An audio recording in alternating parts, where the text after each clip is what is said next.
The U.S. Senate on Wednesday unanimously backed a $2 trillion bill aimed at helping unemployed workers and industries hurt by the coronavirus epidemic, as well as providing billions of dollars to buy urgently needed medical equipment.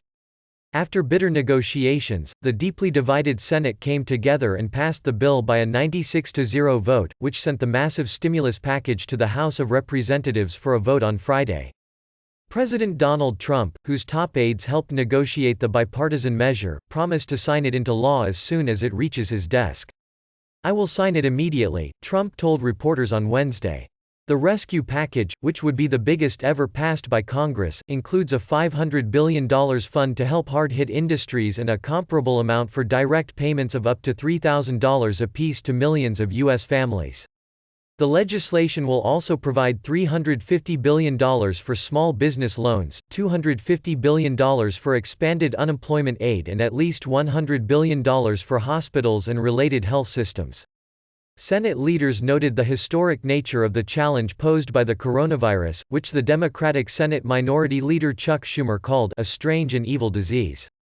The package is intended to flood the economy with cash in a bid to stem the impact of an intensifying epidemic that has killed more than 900 people in the United States and infected at least 60,000. Only two other nations, China and Italy, have more coronavirus cases, and the World Health Organization has warned the United States looks set to become the epicenter of the global coronavirus pandemic. Top aides to Trump and senior senators from both parties announced that they had agreed on the unprecedented stimulus bill in the early hours of Wednesday after 5 days of talks. But it was delayed by criticism from both the right and left on Wednesday, pushing the final vote on passage almost another full day. Several Republican senators had insisted the bill needed to be changed to ensure that laid-off workers would not be paid more in unemployment benefits than they earned on the job. However, an amendment that would have changed the unemployment provision failed just before the Senate approved the measure. There had been criticism of the bill from the most progressive wing of the Democratic-led House. Representative Alexandria Ocasio-Cortez called it a historic corporate giveaway on Twitter. However, House leaders hoped the bill would pass by voice vote on Friday, without representatives having to return to Washington.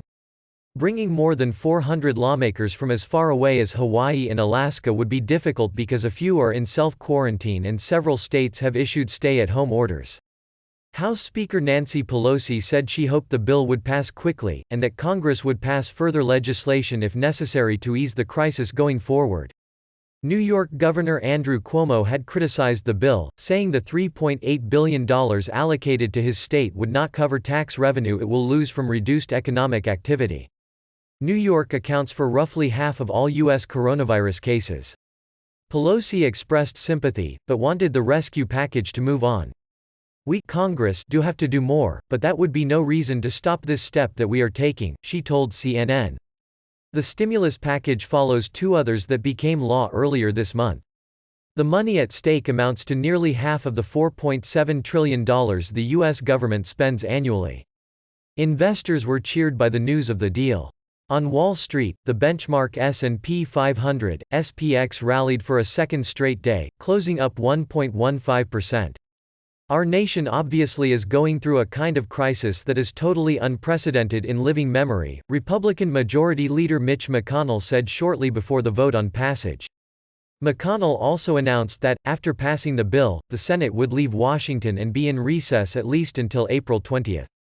He said he would give senators 24 hours notice if they needed to come back to Washington for another vote before then.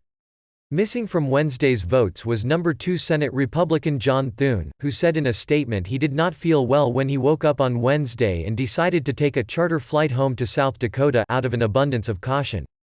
Thune did not say whether he had coronavirus symptoms, although he said he was not advised to self-quarantine.